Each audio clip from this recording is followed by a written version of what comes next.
Hello guys, আজকে আমরা যেই কবিতাটার একটা অ্যানালিসিস করতে চলেছি সেই কবিতাটার নাম হচ্ছে, খুবই সুন্দর একটা কবিতা এবং খুবই ফিলোসফিক্যাল একটা কনসেপ্ট আমাদের যে রাইটার তিনি তুলে ধরছেন। কবিতাটার নাম হচ্ছে দ্য ভয়েড, যেটা লিখেছেন জি.এম. মুক্তিবোধ লিখেছেন। তো কে জি.এম. মুক্তিবোধ? জি.এম. মুক্তিবোধ হলেন 20th সেঞ্চুরির একজন হিন্দি পোয়েট ছিলেন। তিনি essayist, literary and political critic এবং একজন ফিকশন রাইটার ছিলেন তিনি, জি.এম. মুক্তিবোধ, যার পুরো নাম গজানন মাধব মুক্তিবোধ। এবং তার এই কবিতাটার মধ্য দিয়ে তিনি অ্যাকচুয়ালি আমাদেরকে এক অন্য ধরনের একটা আইডিয়া আমাদের সামনে তুলে ধরছেন এবং বলছেন যে কিভাবে আমরা সাধারণ মানুষ ভালো থেকে খারাপ হয়ে যাই, সেই ব্যাপারটাকে তিনি কিন্তু তুলে ধরছেন। ওকে, সো অ্যাকচুয়ালি দ্য ভয়েড, যেটাকে আমরা বলতে পারি নাথিংনেস, মানে কিছুই নেই, এমটিনেস যেটাকে আমরা বলতে পারি। ওকে, সো শুরু করা যাক আমাদের আজকের কবিতা the void, written by G মুক্তিবোধ।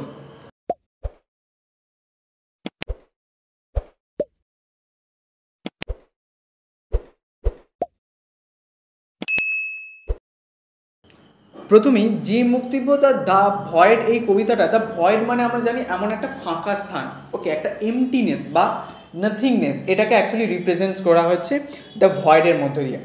Okay, so actually void বলতে এমন একটা ডিস্ট্রাকটিভ নেগেটিভিটি উইথিন আস, মানে আমাদের মধ্যে এমন একটা নেগেটিভিটি রয়েছে, যেই নেগেটিভিটিটা কী করে আমাদের মধ্যে যা গুড, যেই সব বলতে পারি হচ্ছে কোয়ালিটিসগুলো রয়েছে সেগুলোকে সব অ্যাবজর্ব করে নেয় এবং অ্যাবজর্ব করে নিয়ে ওই এমটিনেস, মানে ওর মধ্যে যে গ্রিড, অতিরিক্ত যে গ্রিড, যে লোভ, সেটা আরও বেশি বাড়তে থাকে, যার জন্য মানুষটা টোটালি নেগেটিভ হয়ে যায়।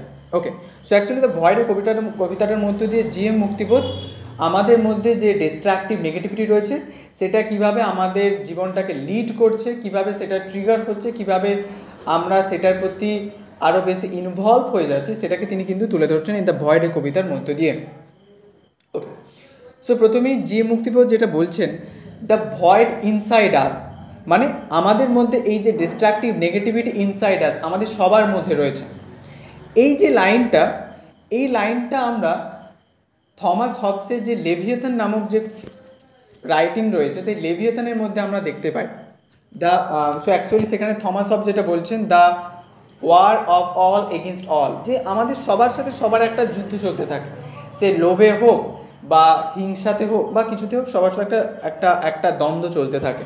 ওকে, তো এটা সেই ব্যাপারটাকে কিন্তু তিনি যে মুক্তিবোধ তুলে ধরছেন। সো দ্য ভয়েড ইনসাইড আস, মানে আমাদের মধ্যে যে এমটিনেস বা নাথিংনেস বা নেগেটিভিটি, ডিস্ট্রাকটিভ নেগেটিভিটি, যেটা আমাদের গুড কোয়ালিটিসগুলোকে অ্যাকচুয়ালি অ্যাবজর্ব করে নেয়, সেটা আমাদের সবার মধ্যে রয়েছে।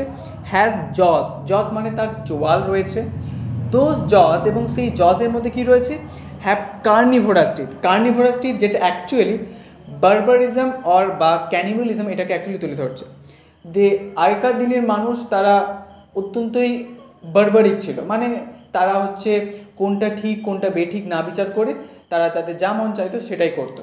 তো বারবারিজম বা ক্যানিবালিজমের কথা তুলে ধরছে, যেটা কার্নিভোরাস টিথের, মানে টিথের মধ্যে দিয়ে, মানে কার্নিভোরাস টিথ বলতে যে আমাদের অন্তরের মধ্যে এরকম নেগেটিভ সাইডগুলো রয়েছে, ঠিক আছে, সেইগুলোর কথা তিনি এখানে তুলে ধরছেন।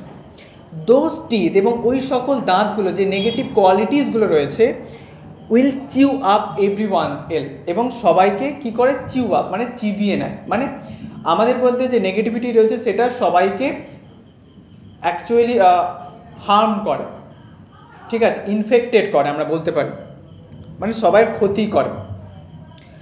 The dirt inside is our nature, dirt মানে হচ্ছে হাঙ্গার বা ক্ষুধা বা গ্রিড, যেটাকে বলতে পারি, যে আমাদের মধ্যে লোভ হচ্ছে একটা প্রকৃতি, যেই লোভের জন্য আমরা খারাপ পথে নেমে যাই।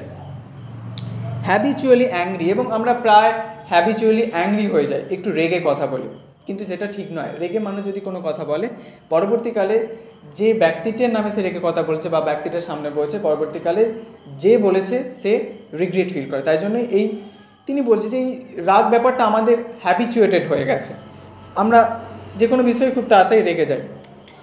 In the dark hole inside the জজ, এবং ওই জজের মধ্যে যে ডার্ক হলো রয়েছে, মানে একটা অন্ধকার হলো, মানে একটা এমটিনেস, একটা গ্রিড যে ব্যাপারটা রয়েছে, একটা নেগেটিভিটির ভান্ডার রয়েছে। এমটি, এমটি কিসের জন্য এমটি? কেননা ওই নেগেটিভিটি কোয়ালিটিসগুলো যেগুলো রয়েছে, নেগেটিভ কোয়ালিটিস, সেগুলো যে সকল মানুষদের ওপর অ্যাকচুয়ালি তাদের ক্ষতি করবে, তাই জন্য সেটা এমটি রয়েছে। In the dark hole inside the জজ, এবং জজের মধ্যে একটা অন্ধকার হলো রয়েছে। There is a pond of blood, এবং সেই হলোটার মধ্যে একটা রক্তের একটা পন্ড রয়েছে। কেন? কূপ রয়েছে। কেন রয়েছে? কারণ সবসময় আমাদের নেগেটিভ মাইন্ড লোকেদের খারাপ চায়, যার জন্য একটা রক্তের একটা যেন পন্ড ওই হলোর মধ্যে রয়েছে। Okay, the next, this void utterly black, এবং এই ভয়েডটা একেবারে অন্ধকার। ইজ বারবারিক, এবং সেটা একেবারে বারবারিক।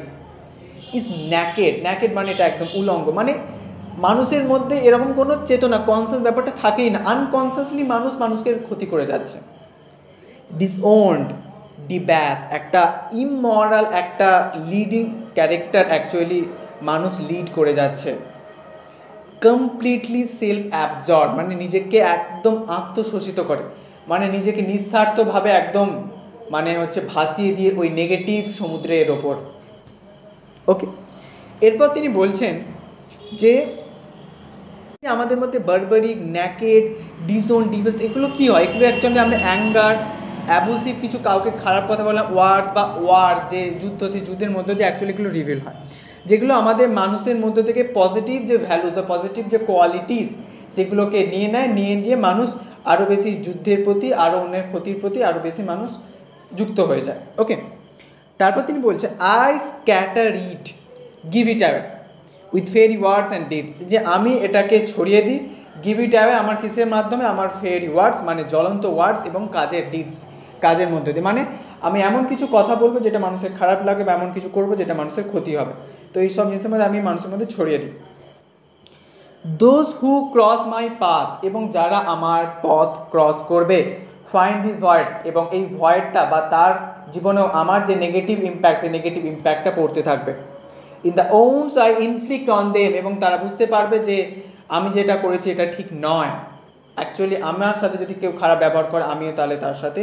অ্যাকচুয়ালি এখানে তিনি বলছেন যে those who cross my path, যারা আমার পথটাকে ক্রস করবে, ফাইন্ড দিস ভয়েড, তারা এই ভয়েডটা খুঁজে পাবে। ইন দিস ওন্স, মানে once I inflict on them, যে তাদের ওপর যে ক্ষতটা আমি করেছি, সেই ক্ষতর মধ্য দিয়ে তারা বুঝতে পারবে যে আমি যেটা তার সাথে করেছি এটা করা ঠিক নয়। দে লেট ইট গ্রো, এবং তারা এটাকে ছেড়ে দেয়, ইট গ্রো, এটাকে বাড়তে দেয়, এটাকে ছেড়ে দেয়। ওকে, নেক্সট, স্প্রেড ইট আউট, এবং এটা ছড়িয়ে যায়, স্ক্যাটার ইট, এবং এটা চারিদিকে ছড়াতে থাকেন, give it away to others, এবং অন্যান্যরাও আরও বেশি নেগেটিভ হয়ে যেতে থাকে। রেজিং দ্য চিলড্রেন অফ এমটিনেস, এবং এইভাবেই একটা নতুন একটা সন্তানের জন্ম হয়, বা সন্তান বলতে অ্যাকচুয়ালি আমাদের মধ্যে লোভের জন্ম নেয় অ্যাকচুয়ালি, যেটাকে চিলড্রেন অফ এমটিনেস বলা হচ্ছে, লোভের জন্ম নেয়। ভয়েড ইজ ভেরি ডুরাবেল, মানে ভয়েডটা বেশ ডুরাবেল, মানে হচ্ছে বেশ মজবুত, ফ্লেক্সিবল বা স্ট্রং বলতে পারি আমরা। ইট ইজ ফার্টাইল, এবং এটা বেশ উর্বর। এভরিওয়ার, চারিদিকে, ইট ব্রিডস, এবং এটা ব্রিডস করে, মানে এটা নতুন নতুন জিনিসের জন্ম দেয়। মানে অ্যাকচুয়ালি আমাদের মধ্যে যে নেগেটিভ সাইডটা কী কী কোয়ালিটির মধ্যে দিয়ে হয়? অ্যাঙ্গার, গ্রিড, অ্যান্ড দেন তারপর হচ্ছে অ্যাবিউসিভ ওয়ার্ডস, এইসবের মধ্যে দিয়ে অ্যাকচুয়ালি আমাদের এই নেগেটিভ সাইডগুলো রিভিল হয়। তাই জন্য তিনি বলছে এভরিওয়ার, চারিদিকে, ইট ব্রিডস, মানে ভয়টা ব্রিডস করে। কী কী ব্রিডস করে? সস, করাত, ড্যাগার্স, ছুরি, সিকলস, মানে কাস্তে, ব্রিডস কার্নিভোরাস টিথ, এবং এইভাবে একটা কার্নিভোরাস টিথের জন্ম দেয়। অ্যাকচুয়ালি এগুলোর মধ্যে দিয়ে যে সস, ড্যাগার, সিকেলস, এগুলোর মধ্যে তিনি আমাদের মধ্যে যে ক্রুয়েলটি যে ব্যাপারটা, নিষ্ঠুরতা ব্যাপারটা আছে, সেটাকে অ্যাকচুয়ালি তিনি এখানে তুলে ধরছেন। তারপর তিনি বলছেন দ্যাট ইজ হোয়াই, এই জন্যই, হোয়ার এভার ইউ লুক, তুমি যেদিকেই তাকাবে, দেয়ার ইজ ডান্সিং, তারা ডান্স করছে, বা জুবিলিয়েশন, তারা উল্লাস করছে। Death is now giving birth, এবং মৃত্যু একটা নতুন জন্ম দিচ্ছে, টু ব্র্যান্ড নিউ চিলড্রেন, মানে নতুন একটা নেগেটিভ একটা কোয়ালিটির জন্ম দিচ্ছে মৃত্যু। এভরিহোয়ার, চারিদিকে, there are oversized with the teeth of saws, চারিদিকেই এই করাতের যে দাঁত, সেই দাঁতের চিহ্ন চারিদিকেই দেখা যাচ্ছে, মানে চারিদিকেই মানুষ টোটালি নেগেটিভ হয়ে গেছে। There are heavily arm mistakes, the world looks at them and walks on, এবং চারিদিকে সশস্ত্র মানুষেরা ভুল করে যাচ্ছে, মানুষের সবাই সবার খারাপ করে যাচ্ছে, কিন্তু the world looks at them, কিন্তু জগৎ তাদের দিকে তাকিয়ে রয়েছে, অ্যান্ড ওয়াক্স অন, কিন্তু জগৎ বা সময় টাইম সে তার সময় অনুসারে চলতে লাগছে, রাবিং ইটস হ্যান্ড, তার হাতগুলোকে রাব করতে, কিন্তু জগতের কী করার আছে, জগৎ এত সুন্দর প্রকৃতি এত কিছু দিয়েছে, তাও মানুষের খারাপ চাইছে। তো তাই জন্যই তিনি বলছে দ্য ভয়েড, যে আমাদের সবার মধ্যে এই নেগেটিভ সাইডটা রয়েছে, যদি তুমি এই নেগেটিভ সাইডটাকে একবার হলেও একটু হলেও ট্রিগার করো, তাহলে এই নেগেটিভ সাইডটা তোমাকে তো নেগেটিভ করবে, প্লাস তার পাশে তোমার পারিপার্শ্বিক পরিবেশে যারা রয়েছে তাদেরকেও নেগেটিভ করে দেবে। এইভাবে যে মুক্তিবোধ দ্য ভয়েড কবিতার মধ্য দিয়ে আমাদের মধ্যে যে ডিস্ট্রাকটিভ নেগেটিভিটি রয়েছে, যেটা আমাদের গুড কোয়ালিটিসগুলো রয়েছে, কাইন্ডনেস, হ্যাপিনেস, হেল্প করার যে ব্যাপার, সেগুলো সব আমাদের কাছ থেকে দূরে নিয়ে চলে গেছে। এই বলেই আমাদের এই কবিতাটা শেষ হলো, যে মুক্তিবোধে খুব সুন্দর কবিতা দ্য ভয়েড। তো তোমাদের কেমন লাগলো এই কবিতাটা অবশ্যই তোমরা কমেন্টে জানিও, আর তোমাদের যদি কোথাও কোনো প্রশ্ন থাকে অবশ্যই তোমরা কমেন্টে জানাতে ভুলো না।